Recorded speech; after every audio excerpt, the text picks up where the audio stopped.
Hello and welcome back to the Lincoln Loco 3. Hope you're looking forward to today's episode where we are still fourth in the La Liga table, which is so exciting.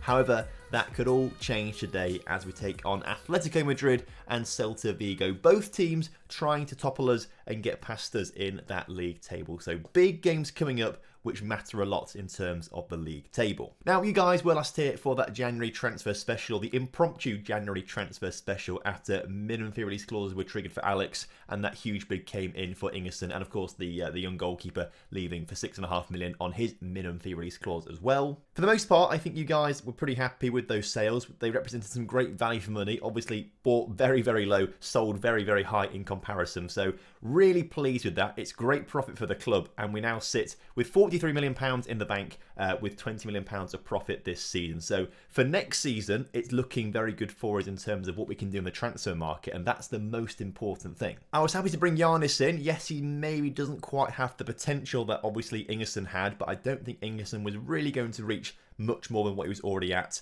and Giannis coming in was a short-term option. He's not a long-term option, he's a short-term fix for the problem that we had. Obviously, we couldn't bring anyone in on the left wing. We could, but no one we're going to bring in that was actually going to be any decent. And I'd rather save that money for summer, as I said. So it has bitten us on the back. We'll find out more in a second. But until this point, it hasn't. Because since you guys were last here, we have not lost a single game in the league. We had a fantastic run in February and into March. However, all the teams we have played aren't really fantastic, I must say. Real Sporting Cajon up first, beat them 2-1 with Stransky and Giannis getting his first goal for the club. And then it's turned into a David Perez show. He scored 3 games in a row. First of all, in a 1-0 win over Huesca, which is fantastic. And then he scored another goal as well as Lalovic and Gisk on the score sheet in a 4-2 victory over Rayo Vallecano. He shined, though, in the game against Athletic Bilbao, a 6-0 thrashing of the team from the Basque Country. As he got 2, Giannis also got 2, so up to 3 goals already this season since joining in January. Sione got 1, and then Caramarco got 1 towards the end as well. So a very good result, that one, for us.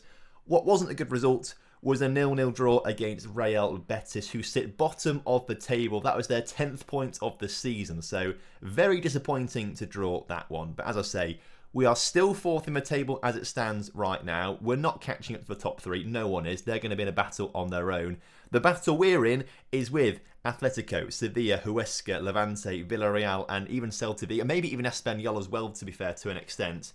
All these teams are not that far away from us. I say that, actually, Celta Vigo are 15 points behind us. That's actually quite far, I suppose. And actually, Huesca and Levante are 10 points behind.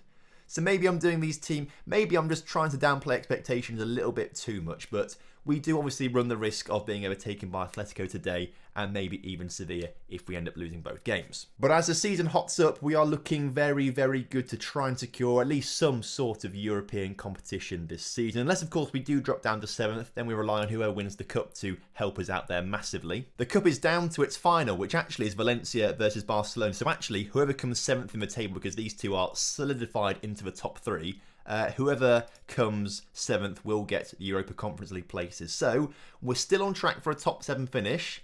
It looks like European football next season as it stands right now. What we have to do, though, is just keep winning games and actually get ourselves over the line. I spoke about there being a bit of an issue on the left wing, and that is because Martin Ramos has picked up an injury and is out for another 2 weeks or so, which isn't great. What that means is that Stransky moves to left wing and Lukau comes in at the back. However, Stransky can't be an inside forward because he's only got a left foot. So we've changed from an inside forward to a winger, and Lukau will play in a more defensive fullback role. So we've had to adapt a little bit, but hopefully it'll work out quite nicely for us. The rest of the team is looking relatively similar, although now I think about it, Galina is suspended for this game, as you can see. So Gostas comes in at right back. So the team is Krenta, Lukau, Hannesson, Giannis and Gostas. So a bit of a shaky back line, but we should be okay. But it is Atletico Madrid, so you never quite know what's going to happen. Carmarco, Lalovic and Murphy in the middle, with Stransky, Perez and Sione leading the line. So as kickoff is ahead of us, it's Friday right now, which means that it's the in the middle day of the Streamer Showdown stuff. I'm recording this literally after the Streamer Showdown draft, which went really well. I'm going to have a separate video coming out about that in the next day or so. But for me, we've got the best back line in the whole competition. Our midfield is arguably the best. The attack is where it's a little shaky, I think, but if we can grind out some 1-0s and things like that, that'll be absolutely fine. So looking forward to the showdown this weekend, but of course it does mean a lot of work today on Thursday. I'm recording this Thursday night, and Friday after work as well. I've got loads to do Friday after work to make sure that there's content coming out for you this weekend as well. And then next week, because I want to try and get partnership, I'm streaming every single day next week. So I would hugely appreciate it if you could drop in for a stream or two next week, because I'm trying to push for Twitch partnership, which is the, I guess like the verification on Twitch. You see the purple ticks. I want to be verified. I've applied twice before, been turned down. So really trying to make sure we try and get it this time around. So a huge week of streams next week. We need 75 people on average in there across every stream. And we can do that. We normally do that. But obviously, the more people there, the better. So we'd hugely appreciate it if you could come into those ones, because that would mean an awful lot. And then I'm also working on some potential second channel stuff as well. So literally, it's just content creation at my ears at the moment. So there's not a lot of free time. Well, I say it's my choice to do it, isn't it? I'm doing this in my free time. It's all my choice to do it. But obviously, I'm doing it because ideally I want to turn this into a career, because I hate my normal job, as I'm sure most people do. Actually, no, most people probably don't hate their normal jobs, do they? I feel like most people quite enjoy it, but I don't like my job. So I'm trying to do this full time. Unfortunately, Atletico have scored the opening goal of the game, and buzz, buzz, buzz. Oh, it's one football telling me that Atletico have scored.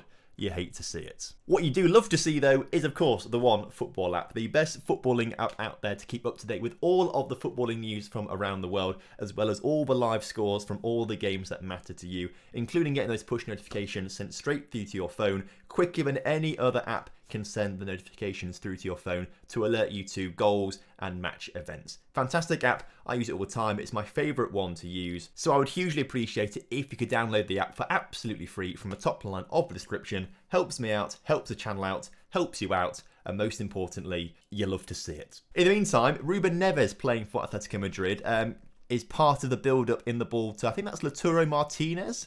Is it Lautaro Martinez? I don't know if his name in-game is just Lautaro or it's a regen called Lautaro. We'll never know, because I can't be asked to find out right now. But we have gone 1-0 down, and this might put Atletico ahead of us in the table. In fact, I think it does put them ahead of us in the table, which obviously isn't ideal, as they now go 2-0 up. It is Lautaro Martinez. He's right there, Lautaro Martinez. So he's got the first goal, and Alex Jr. got the next one. I think with the makeshift backline that we do have for this game, this was probably expected, as Pulisic also playing for Atletico. They've got a great team. I'm not quite sure how they're behind us in the table if they've got this kind of team. Although we are like, 2031? They probably are quite old now, as Perez shoots, but Perez can't get his shot on target. So I think coming into this, we did expect Atletico to be beating us. Maybe not quite to the extent that they are inside of 36 minutes, but there's still a long way to go in this game, and we've proven time and time again this... I can't talk. I've been talking for 2 hours on stream. I'm now losing the ability to talk. But we've proven time and time again that we are giant killers. We never say die, and we are capable of pulling off some fantastic results against big teams. Although, if we go 3-0 down right now, that might be just one goal too far, unfortunately, for us. But, never say never with this team. Stransky wins the ball back, races down the left-hand side of the pitch. Can he get across into Sione? He can, and Sione, I thought it got on the back of the net. It hit the little post that holds up the net in the back and then went down. No, he put it high and wide, unfortunately, as we go into the break. 2-0 down. To start off the second half, it is Christian Pulisic looking to come forward as he plays the ball into Ruben Neves. And then the other goal scorer, Alex Junio, cuts inside. Lautaro Martinez down to Curtis Jones, plays for Atletico as well. I mean, this Atletico team should be doing so much better than 5th in the table. I mean, they are. They're 4th now because they've overtaken us in the table. But they should be doing so much better. This, to me, looks like a team capable of, challenging for titles, particularly with how good Curtis Jones gets. I have seen save files for experiments where his potential ability is higher than that of players like Haaland and stuff like that, as Neves nearly gets a free kick. So obviously not the ideal result for us today, but these things are going to happen, and clearly Atletico have had just a weird faltering season. They should be a lot higher than they are. But I think a positive thing we can take from this, actually, We're on 51 points now, I've just realised. Is that more than we got last season already? I'll need to double check this. I feel like we're already doing better than we did last season in terms of points. So for us, like, that is fantastic. You know, all we wanted to do this season was improve on our points tally. And if we've done that, that's great. So a loss to Atletico Madrid like this isn't actually that much of a thing to worry about when we have beaten our points tally from last season. Thing is, though, we're not really doing much in this game, and I do want to see us do something as Caramarco looks to put a ball into Stransky, who gets it out to Scott Murphy, back to Caramarco, into Sione, and David Perez scores. Did Sione pass it to Perez? We'll see this on the replay. I was about to take Sione off. I think I still will do, to be fair. But Caramarco gets it into Stransky, who plays it into Murphy, back to Marco, sorry. It's a block. A block gets in the way, and then Perez gets it, right. I need to stop talking, don't I, really? But in the meantime, Sione off for Gisk, Paulo Turner on for Perez, and Murphy off for Roy Ariel. Interestingly as well, Celta Vigo, the team we play next, are beating Barcelona 1-0. That does not quite bode well for us, considering that we want to beat them. So that doesn't quite bode well for us. But maybe they're going to use all their energy up against Barcelona, as Paulo Turner has pulled another one back. Okay. This is what I mean. This is this never say die attitude, as Barcelona pulled one back as well. Right. This is it. We're going to get a draw now. Pulisic on the ball. Oh, no, it's going to be a fourth. Okay. Come back off. At least I think 4-2 looks better than 3-0. But 5-2 might look a bit worse. It's a penalty. Oh, you hate to see it. Come on, keeper. Make the save. He doesn't. Oh, dear me. I was about to say it could have been worse, but I don't think it really does get much worse than that. Sevilla won as well, so they're now within 3 points of us too. Huesca picked up a win as well. Levante picked up a win. Levante picked up a win as well. So everyone's getting a bit closer to us. We need to win this Celta Vigo game now. But I'm doing plenty of scouting, you should be happy to know, for next season. I've got a whole short list of buy low, sell high. Plenty of players we can buy low and sell high. As we scout them out more and more, some of these guys will drop off the list because they won't be actually that good with potential. But I mean, there's a few people here, particularly from South America, who I'm thinking, wow, you could be decent. But more about that on the transfer special on Monday, most likely. Sadly, the players in Iceland right now aren't looking great. I think we've got a bit of a golden generation with Alex from Iceland and Ingerson and Hannesson. The players that I'm looking at right now from Iceland just aren't quite as good in terms of potential from what I can tell. Could be Serbia. Serbia is always really good for wonder kids. They're in the EU now in this game as well. They've joined the EU in this world and database, so that's also handy. But in the meantime, Celta Vigo. Now, I just don't know why I thought about it right now. Huesca. The game we played against Huesca, that was our first ever victory against Huesca. We'd never beaten them before, so they were a bit of a bogey team for us. And I feel like Celta Vigo could also be a bogey team for us. Maybe not, actually. We've won 3, lost 3, drawn 1, so we're due another draw, I suppose, maybe. But I don't know why I thought of that all of a sudden. The Huesca stuff was pretty mad to me when I saw that in between episodes. Oh no, you hate to see it. The B team have lost the game. They lost to Manchester 62 and they lose the top spot in the league because of that. Andre, what are you doing at? I can't believe this. If they now lose the league title because of that, to be fair, Manchester 62 are right in that title fight. It's a 3-way battle for the title there. We'll keep tabs on that. Galina will come back onto the pitch now he's served his suspension, but Gostas will take the place of Roy Ariel on the bench because I do not want him to get that 50th appearance and we have to pay £1 million for him. Ramos is still a little injured, so we'll leave Stransky and Lukau there and the rest of the team is absolutely fine. So let's submit it. And let's go. So, kick-off upon us, and inside of 30 seconds, we've got a corner which Stransky puts into David Perez. Back to Galina. Galina in the middle. Sione can't get his noggin on it, but we do hold on to possession as Hannesson, playing out wide for some reason, gets it into Stransky. Lalovic from the edge of the area just puts it wide of the post. But a very good start to the game for us. As I say, this is a must-win game for us now if we want to try and stay in these European places. The teams behind us all won their games when we lost to Atletico, so we've got to get back to winning ways to keep the gap there, to build a gap, hopefully, and keep momentum on our side as the end of the season starts to come closer and closer.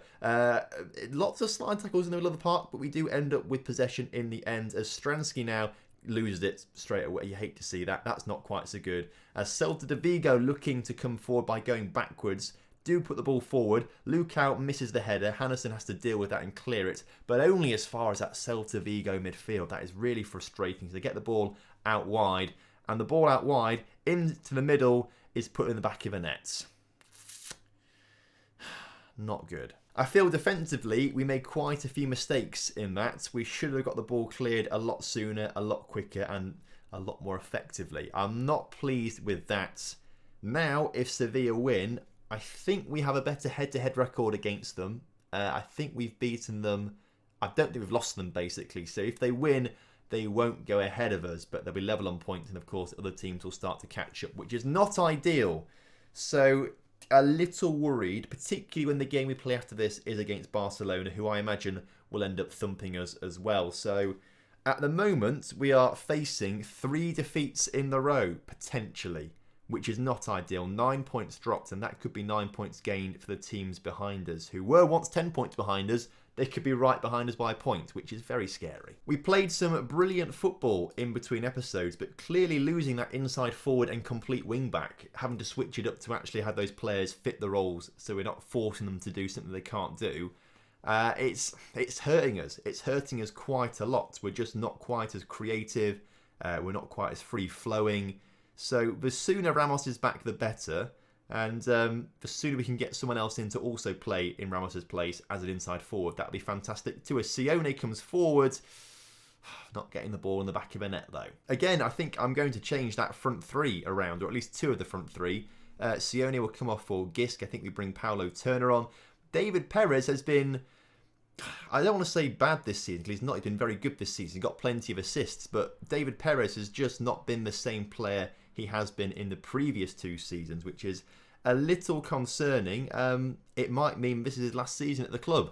You know, he's not our player. He's been on loan 3 seasons in a row now, but he might not get a 4th season back here, even though he has got Gibraltar citizenship now. So it does seem like a waste if we don't get him. So let's make those changes then. Let's get Perez off the pitch for Paulo Turner. Gisk will come on for Sione.